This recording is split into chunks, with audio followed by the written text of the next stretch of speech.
എങ്ങോട്ട് പോയിരുന്നു? പണി അന്വേഷിച്ച് ഇറങ്ങിയതാ. ഇവിടെ എവിടെയെങ്കിലും പണി തരപ്പെടുവോ? അതിപ്പോ കൂപ്പില് പണിയുണ്ടായിരുന്നു, കഴിഞ്ഞിട്ട് കുറച്ച് ദിവസം ആയുള്ളൂ. ഇനി സീസൺ വരണം. അല്ല, കൂപ്പിലല്ലാതെ വേറെ എവിടെയെങ്കിലും എന്തെങ്കിലും ഒരു പണി? ആ കുന്നും പുറത്ത് മുഴുവൻ കുടിയേറ്റക്കാരാ. അവിടെ ചെന്ന് അന്വേഷിച്ചാ എന്തായാലും പണി കിട്ടും. ഏതായാലും ഒന്ന് ശ്രമിച്ചു നോക്ക്. നമസ്കാരം. പുതിയൊരു വീഡിയോയിലേക്ക് സ്വാഗതം. കാതോട് കാതോരം എന്ന സിനിമയെക്കുറിച്ചാണ് ഇന്നത്തെ വീഡിയോ. ചാനൽ ആദ്യമായി കാണുന്നവർ ഇപ്പോൾ തന്നെ ഒന്ന് സബ്സ്ക്രൈബ് ചെയ്യണേ. കാതോട് കാതോരം എന്ന സിനിമയെക്കുറിച്ചുള്ള ഈ അവലോകനത്തിൽ ഉൾപ്പെടുത്തിയിരിക്കുന്നത്, അതായത് സിനിമയെക്കുറിച്ചുള്ള ആരുമറിയാത്ത അന്നത്തെ പിന്നാമ്പുറ കഥകൾ, സിനിമയുടെ അന്നത്തെ ഷൂട്ടിംഗ് ലൊക്കേഷൻ വിശേഷങ്ങൾ, ഈ സിനിമയുമായി ബന്ധപ്പെട്ട ഗോസിപ്പ്, സിനിമ ഹിറ്റോ അതോ ഫ്ലോപ്പോ, സിനിമയുടെ അന്നത്തെ നിർമ്മാണ ചെലവ്, സിനിമയ്ക്ക് അല്ലെങ്കിൽ ഇതിൽ അഭിനയിച്ച കഥാപാത്രങ്ങൾക്ക് എന്തെങ്കിലും പുരസ്കാരങ്ങൾ കിട്ടിയിട്ടുണ്ടെങ്കിൽ അത്, ഈ സിനിമയുമായി ബന്ധപ്പെട്ട എന്തെങ്കിലും സംഭവങ്ങളുണ്ടെങ്കിൽ അത്, സിനിമയിലെ ഹിറ്റ് പാട്ടുകൾ, അങ്ങനെ ഈ വിവരങ്ങളെല്ലാം ഉൾപ്പെടുത്തിക്കൊണ്ടുള്ള സിനിമാ അവലോകനത്തിലേക്ക് എല്ലാവർക്കും സ്വാഗതം. അപ്പോ വീഡിയോയിലേക്ക് കടക്കാം.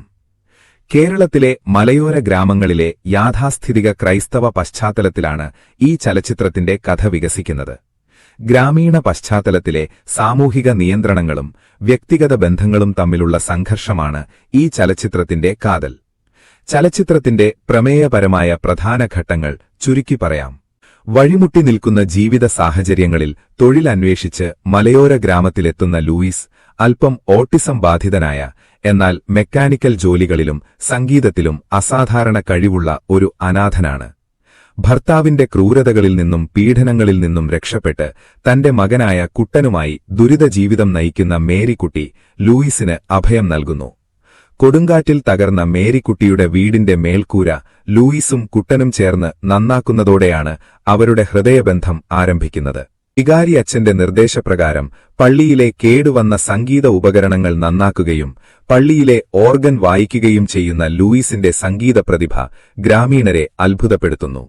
ലൂയിസിന്റെയും മേരിക്കുട്ടിയുടെയും വിശുദ്ധമായ കൂട്ടുകെട്ടിനെ പള്ളിയിലെ കപ്പിയാരായ റപ്പായി നാട്ടുകാർക്കിടയിൽ തെറ്റായ രീതിയിൽ പ്രചരിപ്പിക്കുന്നു.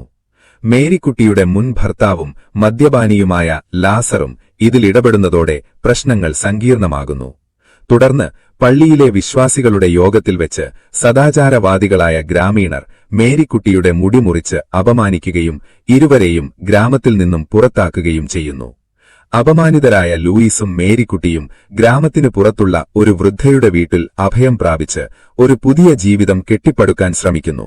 എന്നാൽ അവിടെയും വേട്ടയാടാനെത്തുന്ന ലാസറും റപ്പായിയും കുട്ടനെ തട്ടിക്കൊണ്ടുപോകുന്നു. കുട്ടനെ രക്ഷിക്കാനുള്ള പോരാട്ടത്തിൽ ലാസറുമായി മൽപ്പിടുത്തം നടത്തുന്നതിനിടയിൽ മേരിക്കുട്ടിയും ലാസറും മലയിടുക്കിലേക്ക് വീണ് ദാരുണമായി മരണപ്പെടുന്നു.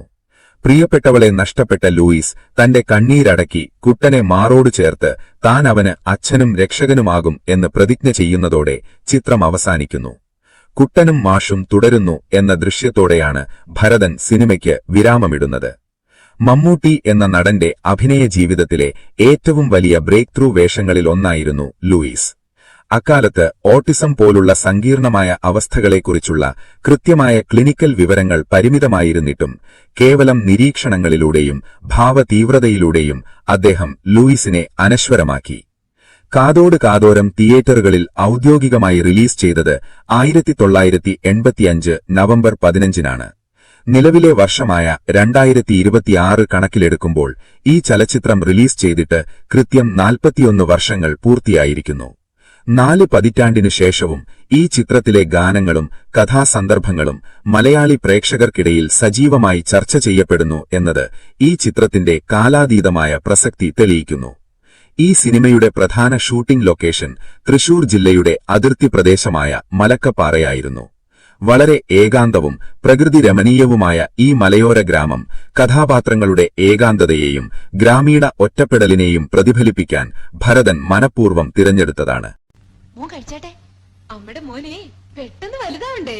ഈ ഊരില് കഴിച്ചിട്ടാ ഇപ്പൊ വലുതാവും മോനെ.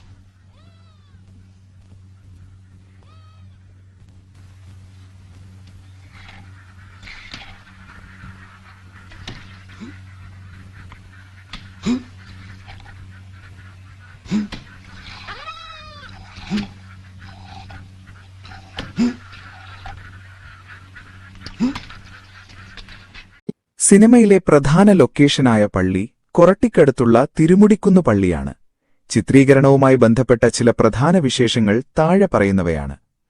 ഛായാഗ്രാഹകൻ എസ്.സി. പാടി അക്കാലത്തെ ക്രമീകരണങ്ങളിൽ നിന്നും മാറി പൂർണ്ണമായും ലഭ്യമായ വെളിച്ചവും ഹാൻഡ് ഹെൽഡ് ക്യാമറകളും ഉപയോഗിച്ചാണ് സിനിമ ചിത്രീകരിച്ചത്.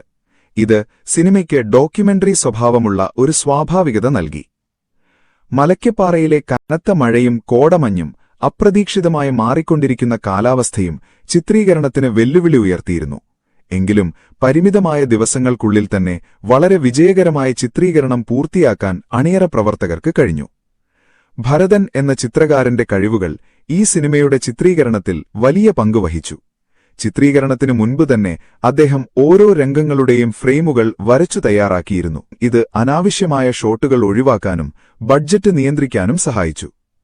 40 വർഷങ്ങൾക്ക് ശേഷം രേഖാചിത്രം എന്ന പുതിയ ചിത്രത്തിനായി കാതോട് കാതോരത്തിന്റെ ഷൂട്ടിംഗ് സെറ്റ് മലയ്ക്കപ്പാറയിൽ വീണ്ടും പുനഃസൃഷ്ടിച്ചപ്പോൾ 1980കളിലെ അതേ ഫീൽ ലഭിക്കുന്നതിനായി അന്നത്തെ കാലത്തെ ടങ്സ്റ്റൺ ബൾബുകളും മഞ്ഞ വെളിച്ചവുമാണ് അണിയറ പ്രവർത്തകർ ഉപയോഗിച്ചത്.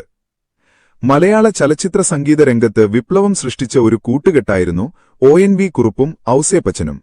വയലിനിസ്റ്റായിരുന്ന ഔസേപ്പച്ചന്റെ ആദ്യത്തെ സ്വതന്ത്ര സംഗീത സംവിധാന സംരംഭമായിരുന്നു കാതോട് കാതോരം.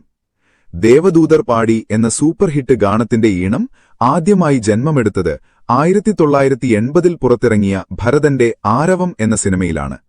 ആ ചിത്രത്തിൽ ഔസേപ്പച്ചൻ ഒരു വയലിൻ വായനക്കാരനായി അഭിനയിക്കുകയും ഒരു പശ്ചാത്തല ഈണം വയലിനിൽ വായിക്കുകയും ചെയ്തിരുന്നു. ഈ ഈണത്തെ അങ്ങേയറ്റം ഇഷ്ടപ്പെട്ട ഭരതൻ ഇത് കാതോട് കാതോരം എന്ന ചിത്രത്തിനായി മാറ്റിവെക്കുകയായിരുന്നു. ഈ ഗാനത്തിന്റെ റെക്കോർഡിംഗിൽ പങ്കെടുത്ത അണിയറ പ്രവർത്തകർ പിൽക്കാലത്ത് ഇന്ത്യൻ സംഗീത ലോകം ഭരിച്ചവരായിരുന്നു. അന്ന് ദിലീപ് എന്നറിയപ്പെട്ടിരുന്ന AR റഹ്മാനാണ് ഈ പാട്ടിന്റെ കീബോർഡ് വായിച്ചത്. ഡ്രംസ് വായിച്ചത് വിഖ്യാത പെർക്കഷനിസ്റ്റ് ശിവമണിയും ഗിറ്റാർ വായിച്ചത് ജോൺ ആന്റണിയുമായിരുന്നു. ഈ സിനിമയിലെ ഗാനങ്ങളുടെ കാസറ്റുകൾ തരംഗിണി റെക്കോർഡ്സാണ് പുറത്തിറക്കിയത്. പഞ്ചാഗ്നി, നഖക്ഷതങ്ങൾ എന്നീ സിനിമകളിലെ ഗാനങ്ങൾക്കൊപ്പം ഒരൊറ്റ ഓഡിയോ കാസറ്റിലാണ് ഇത് റിലീസ് ചെയ്തത്. ഈ ആൽബം മലയാള ചലച്ചിത്ര സംഗീത ചരിത്രത്തിലെ ഏറ്റവും വലിയ തരംഗമായി മാറി. സാധാരണയായി വരികൾ എഴുതിയതിനു ശേഷം അതിന് ഈണം നൽകുന്നതായിരുന്നു ONV കുറുപ്പിന്റെ ശൈലി. എന്നാൽ ഈ സിനിമയ്ക്കായി ഔസേപ്പച്ചന്റെ വെസ്റ്റേൺ സ്വഭാവമുള്ള ഈണത്തിനനുസരിച്ച് വരികൾ എഴുതാൻ അദ്ദേഹം ആദ്യമൊന്നു മടിച്ചു. പിന്നീട് ഭരതന്റെ നിർബന്ധപ്രകാരം അദ്ദേഹം തയ്യാറാക്കിയ വരികളിൽ ക്രൈസ്തവ ഭക്തിയും പ്രകൃതിയുടെ വന്യതയും മനോഹരമായി സമന്വയിപ്പിച്ചു. ടൈറ്റിൽ ഗാനമായ കാതോട് കാതോരം എന്ന ഗാനം ലതിക പാടിയപ്പോൾ തന്നെ ഭരതൻ ഒറ്റ ടേക്കിൽ അത് ഓക്കെ പറഞ്ഞു. എന്നാൽ ഔസേപ്പച്ചന്റെ നിർബന്ധത്തിനു വഴങ്ങി ഒരു ടേക്ക് കൂടി എടുത്തു.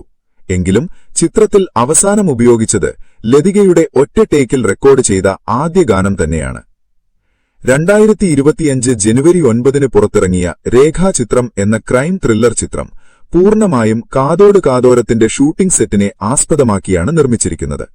1985 മലയ്ക്കപ്പാറയിൽ കാതോട് കാതോരം സിനിമ ഷൂട്ട് ചെയ്യുന്നതിനിടയിൽ ലൊക്കേഷനിൽ നിന്നും രേഖ എന്ന പെൺകുട്ടി അപ്രതീക്ഷിതമാവുന്നതും വർഷങ്ങൾക്ക് ശേഷം ഒരു പോലീസ് ഉദ്യോഗസ്ഥൻ ഈ കേസ് അന്വേഷിക്കുന്നതുമാണ് ഇതിന്റെ ഇതിവൃത്തം. ഈ സിനിമയിൽ മമ്മൂട്ടിയുടെ 1985 ലൂയിസിന്റെ രൂപം AI സാങ്കേതിക വിദ്യയിലൂടെയും ബോഡി ഡബിളിലൂടെയും അണിയറ പ്രവർത്തകർ അതിശയിപ്പിക്കുന്ന രീതിയിൽ പുനഃസൃഷ്ടിച്ചിട്ടുണ്ട്. കാതോട് കാതോരം തിയേറ്ററുകളിൽ വലിയൊരു സാമ്പത്തിക വിജയം അഥവാ സൂപ്പർ ഹിറ്റായ ചിത്രമാണ് കാതോട് കാതോരം. ചിത്രത്തിന്റെ ജനപ്രിയ ഗാനങ്ങളും മമ്മൂട്ടിയുടെ പവർഫുൾ പ്രകടനവും കുടുംബ പ്രേക്ഷകരെ തിയേറ്ററുകളിലേക്ക് ആകർഷിച്ചു. അക്കാലത്ത് കുറഞ്ഞ ചിലവിൽ നിർമ്മിക്കപ്പെട്ട ഈ ചിത്രം വിതരണക്കാർക്കും നിർമ്മാതാക്കൾക്കും വൻ ലാഭമാണ് നേടിക്കൊടുത്തത്. ഇത് മമ്മൂട്ടി എന്ന നടന്റെ താരമൂല്യം ഗണ്യമായി ഉയർത്താൻ സഹായിച്ചു. കാതോട് കാതോരം എന്ന ആ എവർഗ്രീൻ ചിത്രത്തിന്റെ വിശേഷങ്ങൾ നിങ്ങളുടെ മനസ്സ് തൊട്ടു എന്ന് വിശ്വസിക്കുന്നു. ഇതുപോലുള്ള സിനിമാ വിശേഷങ്ങൾക്കും ആഴമുള്ള അവലോകനങ്ങൾക്കും നമ്മുടെ ചാനൽ സബ്സ്ക്രൈബ് ചെയ്യാൻ മറക്കരുത്. ഈ വീഡിയോ ലൈക്ക് ചെയ്തും നിങ്ങളുടെ സുഹൃത്തുക്കളിലേക്ക് ഷെയർ ചെയ്തും അതുപോലെ ഈ വീഡിയോ ഒന്ന് ഹൈപ്പ് ചെയ്തും ഞങ്ങളെ സപ്പോർട്ട് ചെയ്യുക. സിനിമയെ സ്നേഹിക്കുന്നവർക്കായി കൂടുതൽ വിശേഷങ്ങളുമായി അടുത്ത വീഡിയോയിൽ വീണ്ടും കാണാം. നന്ദി.